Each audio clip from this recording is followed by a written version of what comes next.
Have you ever longed for something not in your grasp? This tale is about a king who wished for the finest sight in the sky. Let's dive into the story of the king who aimed to snare the moon. In a realm of lush green hills and vast rivers, there stood King Alastair. King Alastair had it all. His castle had high towers. He had chests stuffed with gold and gems. His forces were mighty, his people were glad. He had won every fight, solved all his land's issues. Yet, he was not full of joy. Each night, he would gaze at the sky from his balcony. The moon, a pure silver round, caught his eye. It was calm and lovely, the one thing he didn't own. The king made up his mind it must be his. One day, he called his close advisors to his throne room. "I own all here," he said, his tone bold.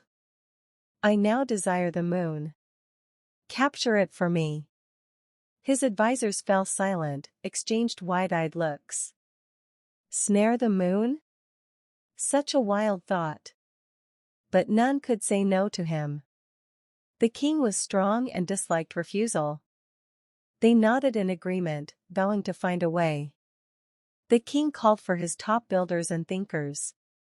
In the castle, he shared his idea. "Build me a tower," he commanded. "The tallest one, reaching the moon, so I may climb and grab it." Work began at once. Workers flocked from all parts of the kingdom. They chopped down huge trees, carried heavy stones from the mountains. They toiled day and night, surrounded by the clatter of hammers. The tower shot up. First, passing the tallest tree, then the highest peak. The king watched daily, pride swelling in him. He was certain his plan would succeed. Soon, he thought, he'd hold the moon. A year later, the tower was done. A massive structure, kissing the clouds. The king brimmed with excitement. He threw a big party for everyone. Then, he started his climb. Hours passed, the steps steep, the wind fierce. His advisors panted behind him. At the top, panting but hopeful, he reached out. But the moon was still beyond him, high in the night sky, as distant as from the ground. A new feeling washed over him, defeat. He looked down at his kingdom, saw the large lake near his castle. In its dark waters gleamed a round mirror image. An idea sparked. Down from the tower, the king was angry. His first try didn't work. But he never gave up. He now aimed more than ever to own the moon. It filled his thoughts, made him forget his duties. The moon's image in the lake seemed real to him. He thought it had fallen from above. He gathered his advisors. "The tower was silly," he said. "The moon lies in the lake. We'll net it." His advisors worried. They knew it was just a reflection. But the king's need was too strong. He ordered the best weavers to craft a huge net. "Use the finest silver thread," he instructed. "Make it strong to hold the moon." For months, they spun bright silver. Fishermen and sailors joined, experts in sturdy nets for big catches. Together, they built the largest net ever seen. It needed 100 men to move it. When ready, the king planned the capture. He picked a full moon night. The sky was clear, the moon bright. The king and many boats headed to the large lake. People lined the shore, quiet, uneasy. They muttered about the king's odd acts. The lake water was calm, the moon's mirror-like image perfect on it. "There," the king yelled, pointing. "Cast the net." The sailors joined forces, flinging the giant silver net into the lake. It spread out, covering the shining moon's reflection. "Get it in," the king said loud, his heart going fast. The men got to work and pulled the big net. It was very hard. The net was so full, and the king's face lit up. He thought he had the moon. "I got it! I got it!" he shouted, so glad. The men brought the net closer to land. The king jumped off his boat and ran to the edge of the water. But when they got the net out, it was not full. The moon was not there. The net was ripped in many parts by sharp rocks at the lake's bottom.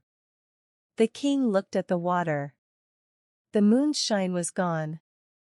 The move of the net had made it into many small, bright lights. He looked up. The real moon was still there, up high, calm and not hurt. The king felt very sad. His next try had failed too. He lost his nice net, and his people did not look up to him now. The king went back to his big house sad. He did not talk to anyone.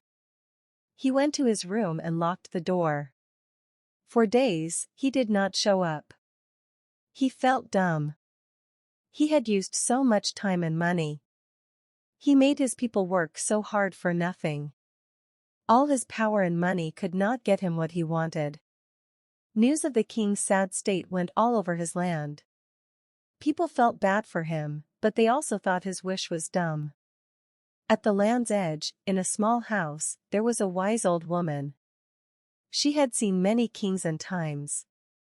She got the news about King Alistair and his tries to get the moon. She chose to go to the castle. When she got there, the king's guards tried to stop her. The king sees no one, they said. But the woman stayed calm and did not go. I have come to help him, she told them softly. Please, let me talk to him. The king heard her and, feeling he had nothing to lose, let her come in. The old woman went into the big room. She did not bow low but just gave the sad king a kind look. The king thought she would have another dumb plan to get the moon. But she did not. She just had one easy question. Your Majesty, she started, why do you want the moon? The king was shocked. No one had asked him that. His helpers had only tried to find ways to get it. He thought for a bit. I want it as it's nice, he said slow. I want it for its soft shine. When I see it, I feel at peace. I want to hold that nice and calm in my hands. The wise woman smiled. You already do, she said. You do not need to get the moon to see its nice light. Its shine is on you each night. Its calm fills your heart when you see it. Some things are nice as they are free. If you got the moon, its light would die. It would just be a cold, dark stone. The nice you love would be gone.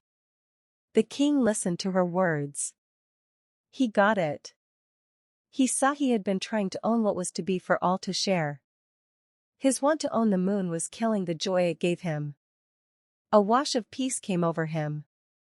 The big weight was gone from his shoulders. He said thanks to the wise woman. Then, he went out to his wide spot. He looked up at the moon, bright in the sky.